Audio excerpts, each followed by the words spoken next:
তুমি আর বসন্ত বোর হয়েছে, তবে কুয়াশা এখনো মিশে যায়নি। বাড়ির সামনে ছোট্ট নদীতে অতিথি পাখিরা এখনো বিদায় নেয়নি।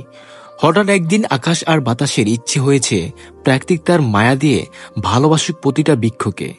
তখন আকাশ হয় অন্ধকার, বাতাস হয় তীব্র, গাছকে তার সমস্ত কলঙ্ক ঝরিয়ে দিতে নতুন সাজে সাজ্জিত হতে আহ্বান করে। আসমান ও বাতাসের প্রস্তাবে পৃথিবীকে তার সর্বসৌন্দর্যে রাঙিয়ে দেওয়ার জন্য প্রাকৃতিক রানী রাজকুমারীদের বিবাহতায় করে প্রজাপতি, ভোমরা, ফড়িং এবং মৌমাছিদের সাথে। রাজকুমারী বিবাহের উৎসবে সমস্ত বৃক্ষজাতি তাদের অপরূপ সৌন্দর্য ফুটিয়ে তোলে ভূমণ্ডলে। রাজকুমারীর স্নিগ্ধ ফুল, তার রাজকুমার হচ্ছে প্রজাপতি।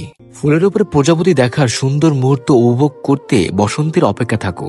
তুমি যদি বসন্ত ভালোবাসো তাহলে প্রজাপতি বসা ফুলটিকে ছেড়ো না। তাদেরকে দেখে চোখ আর প্রাণ দুইটাই প্রশান্তি আসবে। আমি শুধু তোমাকে বলছি, হ্যাঁ আমি জানি বিশ্বাসের কাছে ঠকতে ঠকতে তোমার হৃৎপিণ্ড উপর শুকনো আর মরে যাওয়া পাতার আবরণের লাল রংটা আজ অদৃশ্য।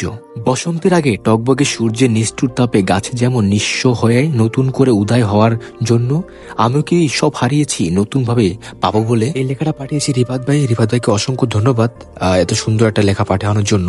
আমি মাহাদি হাসান সুজন, আমার পেজটা সব ফলো করবেন এবং ইউটিউব চ্যানেলে সবাই সাবস্ক্রাইব করবেন। ভিডিওগুলো কেমন হয় অবশ্যই কমেন্ট করে জানাবেন এবং শেয়ার করবেন সবাই।